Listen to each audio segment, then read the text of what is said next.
Mayday, Mayday, Mayday. Day 47 locked down. Mayday, Mayday, Mayday. Any stations, please acknowledge. 47th day locked down. Day 47. Mayday. Britons, it's a Sunday. Britons, you have got something that you can all look forwards to now. You can all focus on now. May. Not necessarily May Day, but May. May the 11th, kiddie winks. By May the 11th, you're back to school. Yeah, and the great thing about it, and I believe Boris has been advised this scientifically, yeah, this is on scientific advice to Boris. Most of the younger children go to school in buggies. So there's no reason to pack them all into cars. Don't have to. They don't car share. They get pushed to school in buggies. So that's why lockdown is over for them. For you, the lockdown is over. Yeah, that's why we're sending them back first. Parents, it's already in the news. Like I said before, are you sending yours back first? Yeah. Who's going to try their kids out first? Who's going to trust Boris? Yep. But it gets better. As we know, Tim, nice but dim, Tim Martin and Witherspoons, yeah? And all of Johnson's powerful economic big business owning friends are pleading. Newspapers are saying, and what would Britons miss more than time at the pub?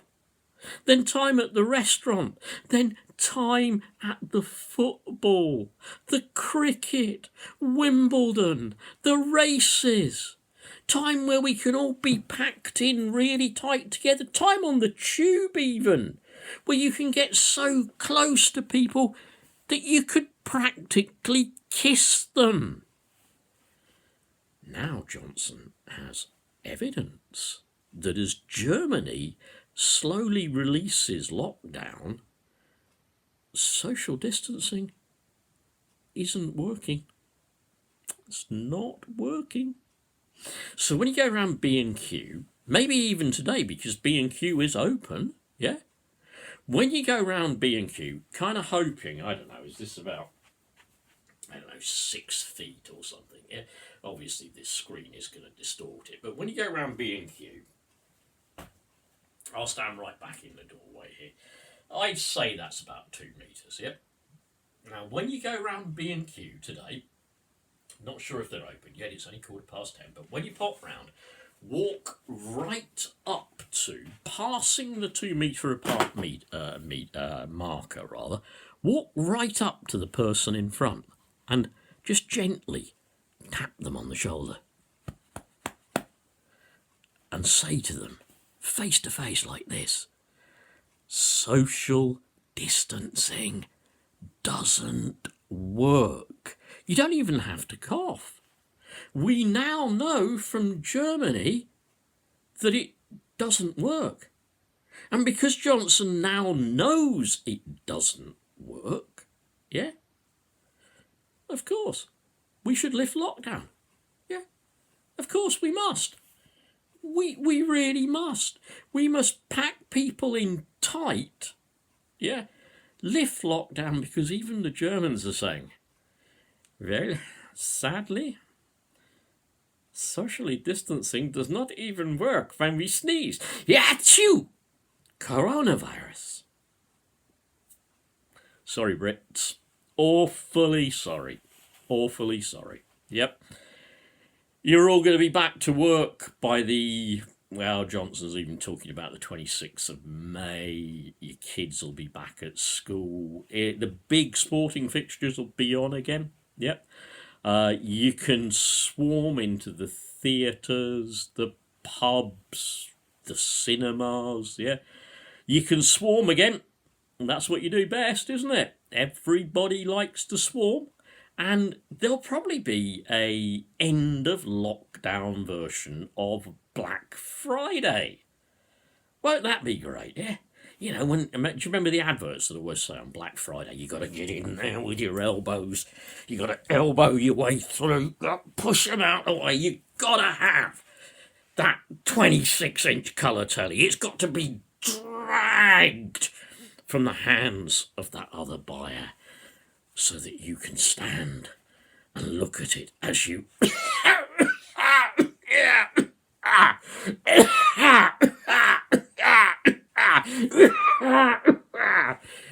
as you cough your lungs out, because that's where you got the COVID infection. But at least you've been able to consume. You've been able to buy. The last thing you'll do before maybe you get taken into hospital to die, but then again, maybe you don't, because maybe the whole NHS is completely overwhelmed by the second wave, yeah? But on the post-ending lockdown Black Friday sale, as you went into that electronics shop with thousands and thousands of other people and cars queuing in lines miles long to get back through that very first open drive-through, as you got your colour telly, as you brought it home in the boot of your car, you have taken it on the chin. You've taken it on the chin for herd immunity. Well done. I think rather than giving a badge to carers, I think another badge should be made, even a medal, and it's got to say on it, I died for my economy. Yeah? What is your death? What is your death as long as the economy survives? What is your death as long as the billionaires are fed? What is the death of your children, your grandparents, your great-grandparents, your friends? What is their agonising, isolated death in an overwhelmed NHS during Wave 2?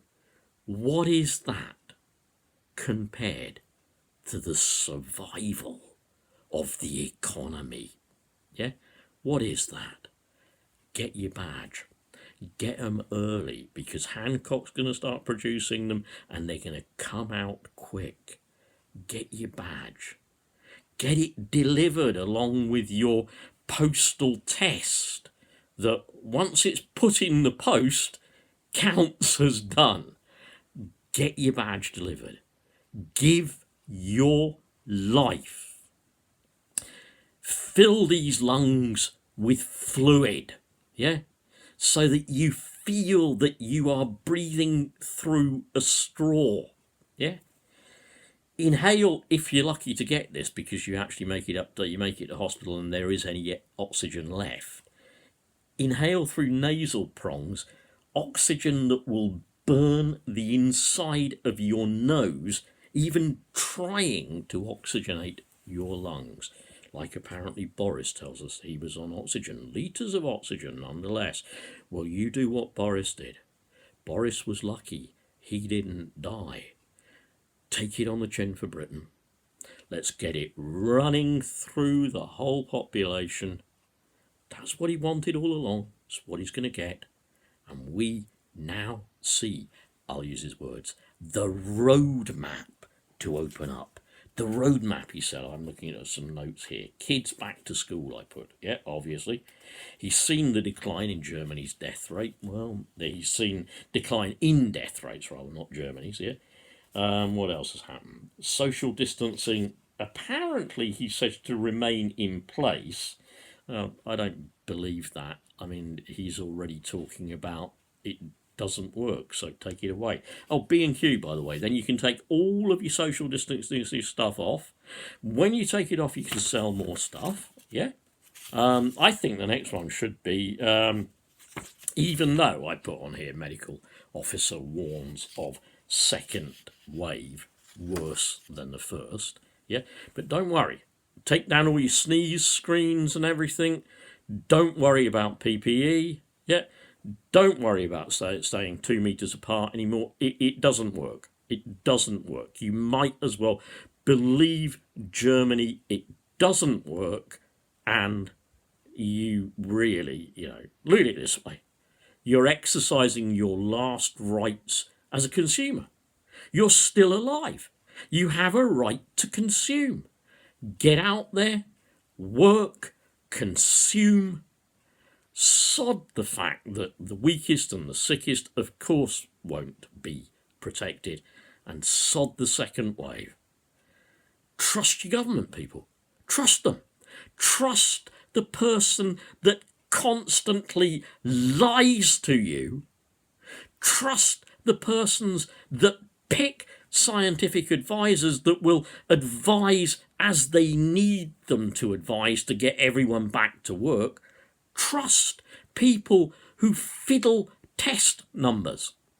Trust people who don't even tell you the actual death toll, but lie about it. Trust people who actually won't even have the Financial Times and Channel 4 in on briefings about this death toll because they'll ask difficult questions. Trust your government, folks. Be a mug. Trust your government. And you very soon will be paying the ultimate price because you're going to be in that second wave. Yeah? Your friends, your relatives, your loved ones, your kids are going to be out there when that second wave hits. And it's going to be worse than the first. That's it, folks. Profit first, people second.